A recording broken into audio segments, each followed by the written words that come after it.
അരാളൈ സ്വഭാവ്യാത് അളികളഭസശ്രീഭിരളകൈഃ പരീതം തേ വക്ത്രം പരിഹസതി പങ്കേരുഹരുചിം ദരസ്മേരേ യസ്മിൻ ദശനരുചി കിഞ്ചൽക്കരുചിരേ സുഗന്ധൗ മാദ്യന്തി സ്മരദഹന ചക്ഷൂർമധുലിഹഃ.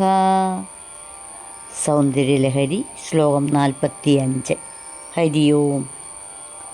സ്വാഭാവികമായി ചുരുണ്ടതായ വണ്ടിൻ കൂട്ടങ്ങൾക്ക് തുല്യമായ ശോഭയോടുകൂടിയ അളകങ്ങളാൽ ചുറ്റപ്പെട്ട നിന്റെ മുഖം താമരപ്പൂവിൻ്റെ ശോഭയെ പരിഹസിക്കുന്നു.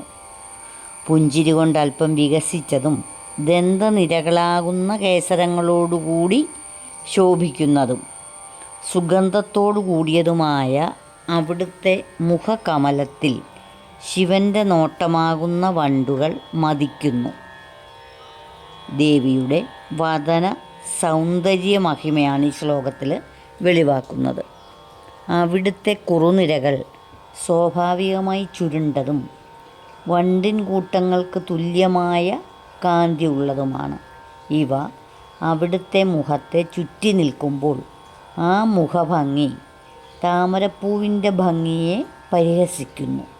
അവിടുന്ന് പുഞ്ചിരിക്കുമ്പോൾ കാണാവുന്ന ദന്തനിര ആ മുഖകമലത്തിലെ കേസരങ്ങളാണ്.